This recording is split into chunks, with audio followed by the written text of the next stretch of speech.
मैं सुप्रिया आप सभी को Supriya education hub YouTube channel पे स्वागत करती हूँ।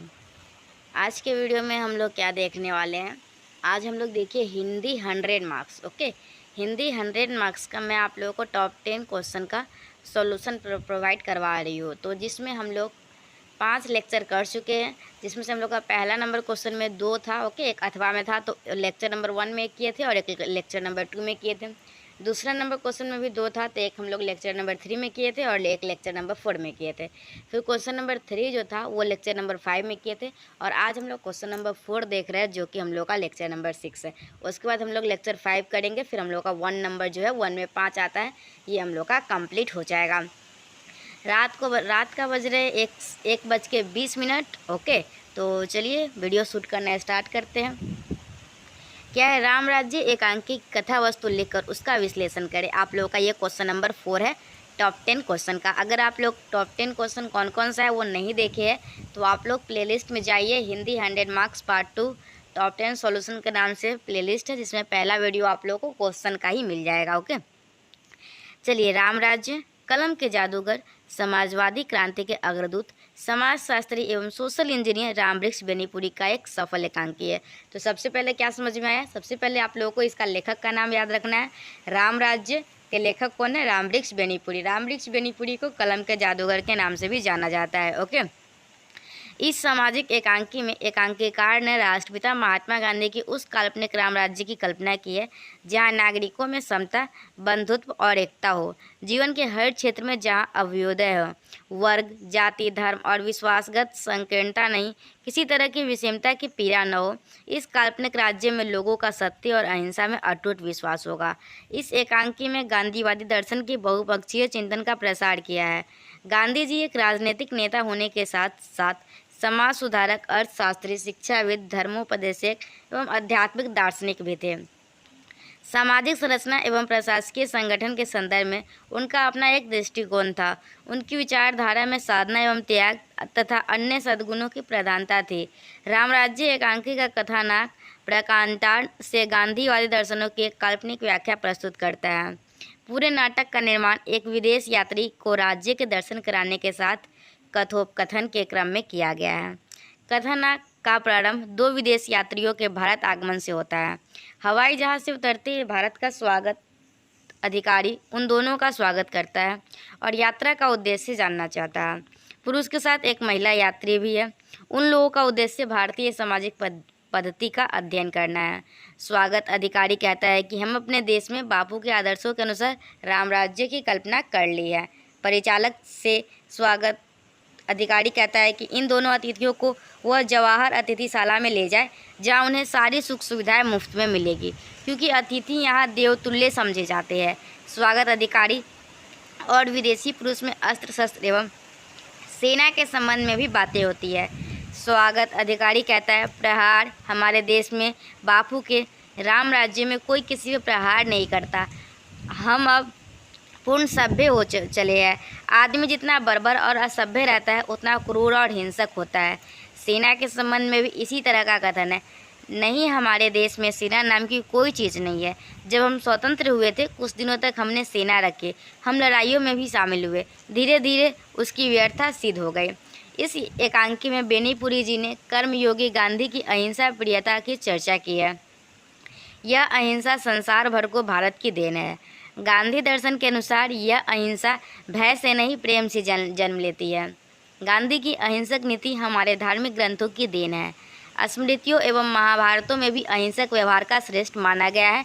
भीष्म ने युधिष्ठिर से कहा था, अहिंसा परो धर्म, अहिंसा परम तप, अहिंसा परम सत्य, ततो धर्म परवर्ते।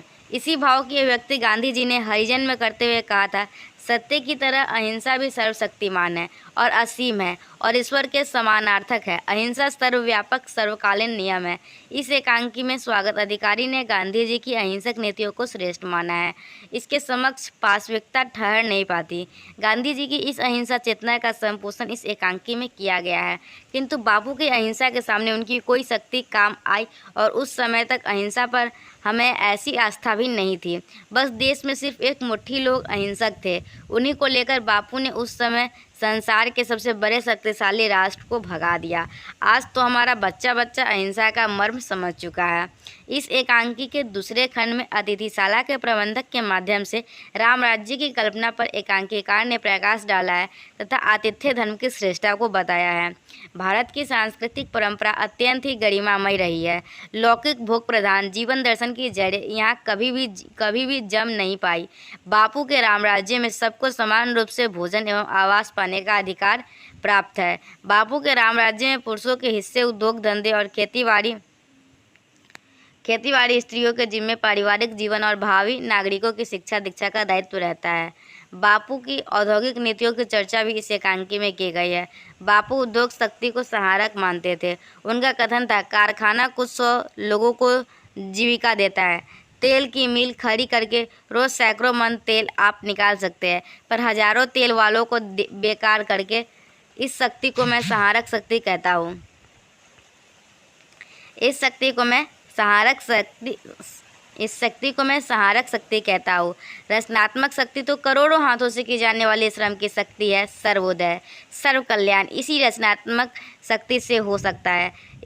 यंत्रों की शक्ति से ढेरों माल तैयार किया गया और कल कारखाने सरकारी अधिकार में हो तब भी उसमें कुछ हासिल होने को नहीं।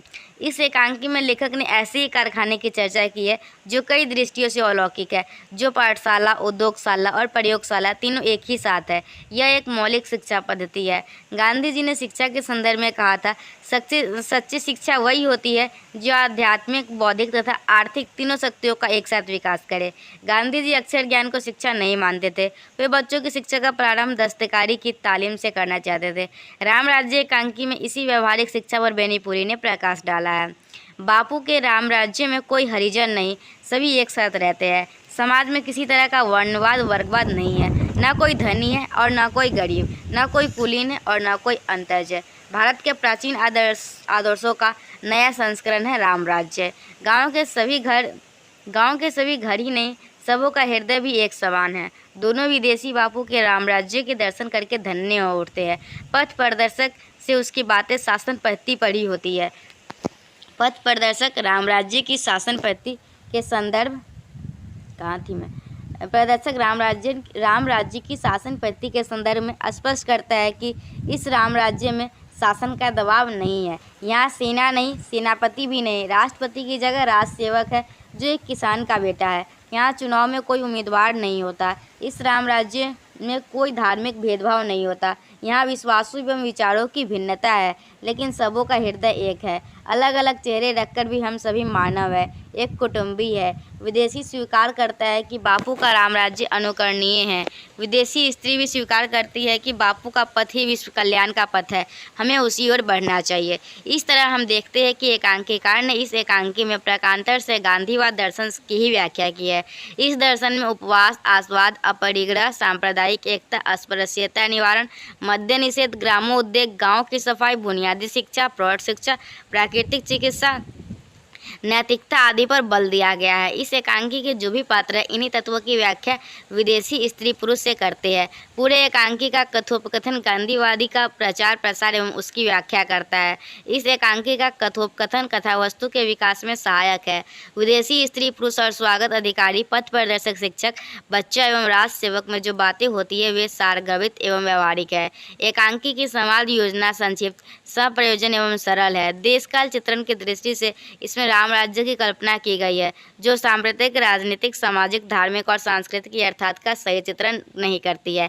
इस एकांकी का उद्देश्य काफ़ी स्पष्ट है, जो एक ही है, और वो है गांधीवादी दर्शन का दिग्दर्शन कराना। तो आप लोग देख सकते हैं जो रामराज एकांकी था उसके बारे में हम लोगों को ये क्वेश्चन नंबर 4 में बताना था और हम लोग इसको पढ़ चुके हैं। ओके, इसमें ज़्यादा कुछ नहीं था। इसमें बस जो अतिथि आए हैं उनको महात्मा गांधी का जो अहिंसावादी नीति है उसी का प्रचार प्रसार करना था। ओके, रामराज एकांकी कथा वस्तु हम लोग इसको समझ चुके हैं और हम लोग का जो रामराज क्वेश्चन नंबर 4 था वो वही था। और नेक्स्ट क्वेश्चन क्या है, रामराज्य एकांकी का मुख्य प्रतिपाद्य स्पष्ट करें। तो अगर आप लोग जानना चाहते हैं तो आप लोग इसको पढ़ लीजिएगा, मैं आप लोग को दिखा देती हूँ, आप लोग स्क्रीनशॉट ले लीजिए और फिर आराम से पढ़ लीजिएगा। चलिए, और ज़्यादा कुछ नहीं पढ़ना था हम लोग को, फिर हम लोग नेक्स्ट वीडियो में लास्ट क्वेश्चन करेंगे, एक क्वेश्चन और बाकी है उसको कर लेंगे, फिर हम लोग का कंप्लीट हो जाएगा। आई होप आप लोग वीडियो को एंजॉय कर रहे होंगे। जो भी स्टूडेंट जिनके पास गेस्ट पेपर वगैरह नहीं है, हिंदी 100 मार्क्स के लिए कोई सोर्स नहीं है, तो वो यहाँ से आसानी से पढ़ सकते हैं। आप लोग को टेंशन लेने की कोई भी ज़रूरत नहीं है। आप लोग को सीधा क्या करना है, प्लेलिस्ट चालू करना है। पहला वीडियो से हेडफोन लगाना है, क्लास में मैं बोल रही हूँ, कान में हेडफोन लगाना है और अपना सुन लेना है पूरा कहानी। बस एक बार सुन लीजिएगा, फिर तो एग्जामिनेशन में लिख ही सकते हो। ओके, तो मैं वीडियो को समाप्त करती हूँ। आप लोग को ये वीडियो अच्छा लगा होगा। Thanks for watching my video and thanks for coming Supriya education hub. Thank you and bye.